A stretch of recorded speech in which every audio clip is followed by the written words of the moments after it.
अस्सलाम वालेकुम ख़वातीन हज़रात, आज के सियासी लोग के साथ मैं हूं कतरीना हुसैन और आज है मोहतरमा बेनज़ीर भुट्टो शहीद की पहली बरसी। हम क्या कह सकते हैं, वो दिन शायद अब हमें सबको हमेशा के लिए याद रहेगा 27 दिसंबर को कि हम कहां थे जब हमें पहले खबर मिली। ये यादें सबके साथ हमेशा के लिए रहेंगी। जो मोहतरमा को जानते थे उनके लिए एक ऐसा दिन है जिसमें हमेशा गम शामिल रहेगा। जो उनको नहीं भी जानते थे वो उनको सिर्फ इस तरह जानते थे कि वो पाकिस्तान की सिर्फ पहली बल्कि पाकिस्तान की नहीं मुस्लिम उम्मा की सबसे पहले खातून वजीर आजम थी। उसके अलावा अलग अलग लोग उनको अलग अलग हैसियत से जानते थे।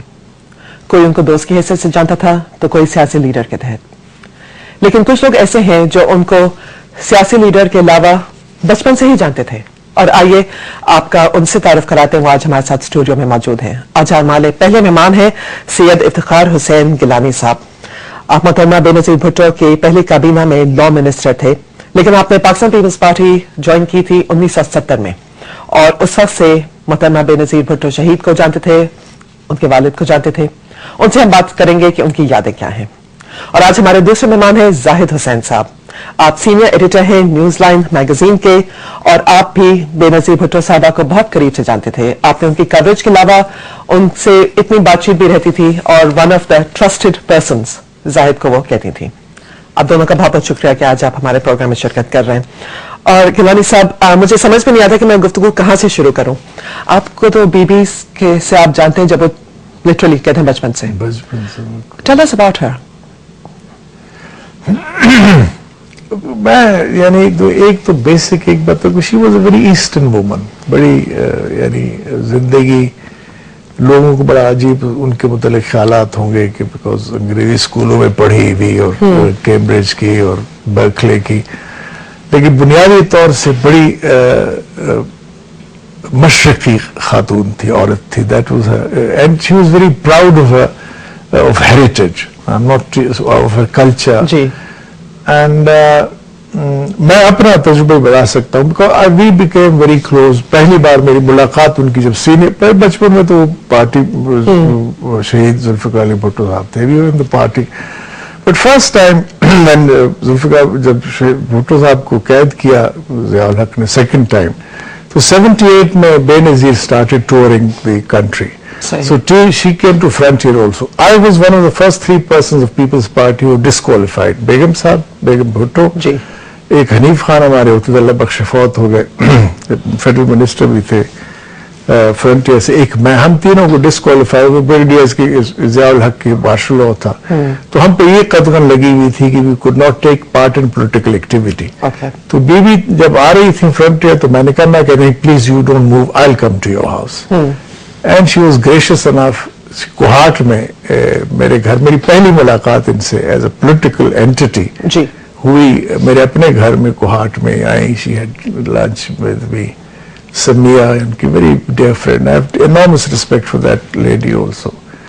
वो भी थी साथ, वो मेरी उनसे पहली मुलाकात थी। फिर उसके बाद with my family, with myself, we have very Katrina very sweet memories of that lady because she was unbelievable. She was a very considerate hostess. मेरा अपना तजुर्बा, क्या खाएंगे क्या नहीं खाओगे, चाय पियोगे नहीं पियोगे, छोटी छोटी बातें आई कांट, ख्याल रखते थे लोगों का, बहुत वेरी कंसिडरेट। मैंने I admire people who considerate to others. एक तो होता है ना कि अपने तो लोगों का जो भी ख्याल होगा। इस वक्त हमारे पास मौजूद हैं फारूक नाइक साहब, वो फोन पे मौजूद हैं, तो पहले उनसे भी बात कर लेते हैं साथ में। और मैं वेलकम करना चाहती हूँ फारूक एश नाइक साहब, फेडरल लॉ मिनिस्टर हैं। फारूक साहब, आपका बहुत बहुत शुक्रिया कि आज आप हमारे प्रोग्राम में शिरकत कर रहे हैं। अस्सलाम वालेकुम। जी फारूक साहब, मैं अभी हम बात कर रहे थे गिलानी साहब से, वो बता रहे थे हमें कि मोहतरमा बेनज़ीर भुट्टो शहीद के बारे में, what was she like as a person. लेकिन मैं आपसे ये पूछना चाहूंगी, अहम सवाल ये कि अगर हम देखें कि मोहतरमा बेनज़ीर भुट्टो की सियासी लेगेसी, सियासी वसीयत क्या है, तो आप उसको किस तरह देखेंगे? हेलो जी फारूक साहब, मैं आपसे पूछना चाहूंगी कि मोहतरमा बेनज़ीर भुट्टो शहीद साहिबा की सियासी लेगेसी, सियासी वसीयत आप किस तरह देखते हैं? जी, तक मैं मोहतरमा को याद करता हूं, मोहतरमा was basically a peace maker. She believed that she was a great humanitarian. she believed in helping the people who are downtrodden. जी اور جو لوگ تکلیف میں ہوتے تھے ان کے لیے وہ ہر وہ کام کرنا چاہتی تھی کہ جن سے ان کی پرابلم سالو ہو جائے. اس کے علاوہ وہ امن پسند تھی.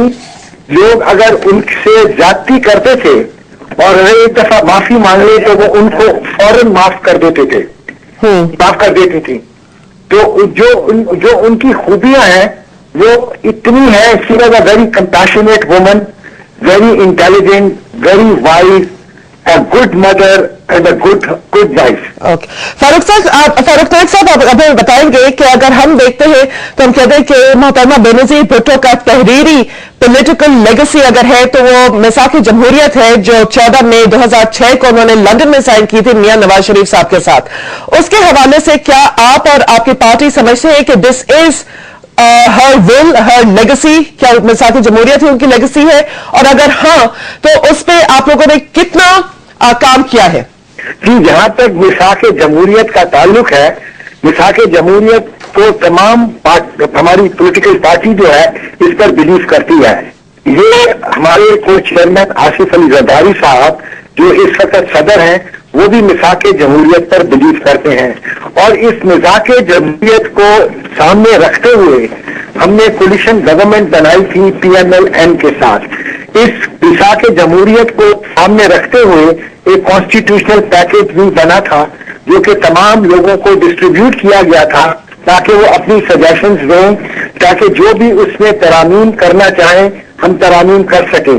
مگر افسوس سے آج تک کسی نے اس کے اوپر کوئی ترامیم نہ دی اور یہ کانسٹیٹیوشن آگے نہ بڑھ سکا. فاروق صاحب مجھے بتائیں کہ جب چارٹر آف ڈیموکریسی میں پہلا سیکشن ہی آئینی ترامیم کے حوالے سے ہے جس پہ یہ لکھا گیا ہے کہ 1973 کا کانسٹیٹیوشن بحال ہوگا, اور اس کے علاوہ کہا گیا تھا کہ 17th امینڈمنٹ اور LFO 4 شقوں کے علاوہ ہٹا دیا جائے گا.